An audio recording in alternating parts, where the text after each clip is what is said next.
ఆ దూతలు వారిని వెలుపలికి తీసుకుని వచ్చిన తరువాత ఆయన, నీ ప్రాణమును దక్కించుకొనున్నట్లు పారిపొమ్ము, నీ వెనుక చూడకము, ఈ మైదానములో ఎక్కడనూ నిలువక నీవు నశించిపోకుండా ఆ పర్వతమునకు పారిపొమ్మని చెప్పగా, లోతు, ప్రభువా, అలాగు కాదు, ఇదిగో నీ కటాక్షము నీ దాసుని మీద వచ్చినది. నా ప్రాణము రక్షించుట వలన నీవు నా ఎడల కనుపరిచిన నీ కృపను ఘనపరచితివి. నేను ఆ పర్వతమునకు తప్పించుకొని పోలేను. ఈ కీడు నాకు సంభవించి చచ్చిపోవుదునేమో. ఇదిగో పారిపోవుటకు ఈ ఊరి సమీపములో ఉన్నది, అది చిన్నది, నన్ను అక్కడికి తప్పించుకొని పోనిమ్ము.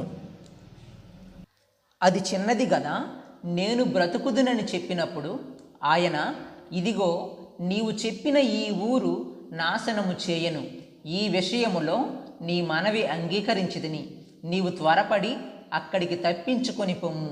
నీవక్కడ చేరు వరకు నేనేమియూ చేయలేనెను. అందుచేత ఆ ఊరికి సోయరు అను పేరు పెట్టబడెను. లోతు సోయరుకు వచ్చినప్పుడు ఆ దేశమున సూర్యుడు ఉదయించెను.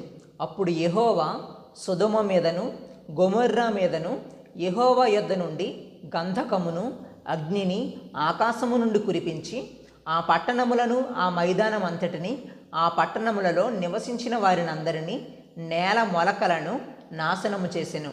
అయితే లోతు భార్య అతని వెనుక నుండి తిరిగి చూచి ఉప్పు స్తంభమాయెను. తెల్లవారినప్పుడు అబ్రాహాము లేచి తాను యెహోవా సన్నిధిని నిలిచిన చోటికి వచ్చి సొదొమ గొమొర్రాల తట్టును ఆ మైదానపు ప్రదేశము యావత్తును చూడగా, అదిగో ఆ ప్రదేశపు పొగ ఆవము పొగవలే లేచుచుండెను. దేవుడు ఆ మైదానపు పట్టణములను పాడు చేసినప్పుడు దేవుడు అబ్రాహామును జ్ఞాపకము చేసుకొని లోతు కాపురమున్న పట్టణములను నాశనము చేసినప్పుడు ఆ నాశనము మధ్యన లోతు నశించకుండా అతన్ని తప్పించెను. లోతు సోయరులో నివసించుటకు భయపడి తన 2 కుమార్తెలతో కూడా సోయరు నుండి పోయి ఆ పర్వతమందు నివసించెను. అతడును అతని 2 కుమార్తెలను ఒక గుహలో నివసించిరి.